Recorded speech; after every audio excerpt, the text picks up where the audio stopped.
বাসায় মেহমান আসলে মাত্র 10 মিনিটে আপনি এই রেসিপিটা বানিয়ে দিতে পারবেন। আলু আর ময়দা দিয়ে খুবই সুন্দর একটা স্ন্যাক্স রেসিপি। তো চলুন দেখে আসি পুরো ভিডিওটা।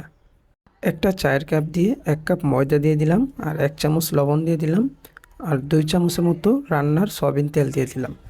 এখন এগুলোকে ভালো করে মিক্স করে নেব। যখন দেখবেন এরকম মটি পাকানো যায়, তার মানে বুঝতে হবে মিক্স করা হয়ে গেছে। তারপর অল্প অল্প করে পানি দিয়ে একটা ডো তৈরি করে নেব।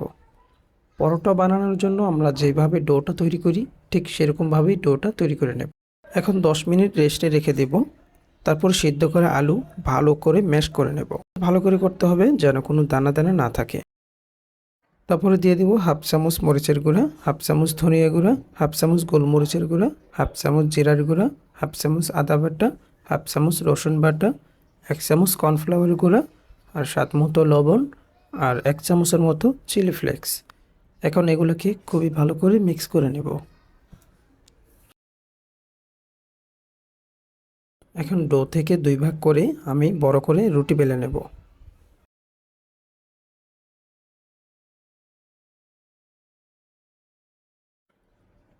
তারপর মাঝখানে এরকম ছোট একটা কিছু দিয়ে আলুর পুটগুলো দিয়ে দেব। তারপর একটা চামিচের সাহায্যে খুবই ভালো করে চতুর্পাশে মিক্স করে নেব।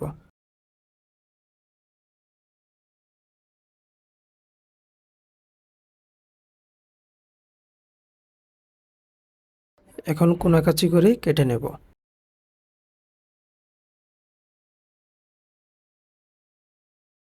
তারপর ভালো করে পল্টিয়ে দেব। সাইড দিয়ে একটু পানি লাগিয়ে দিব, তাহলে আর জয়েন্টটা ছুটে যাবে না।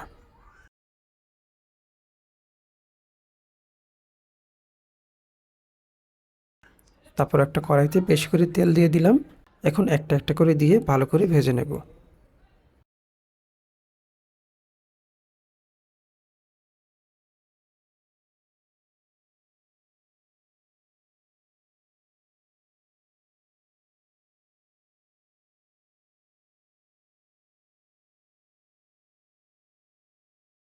ভাজা হয়ে গেছে, এখন আমি নামিয়ে নেব।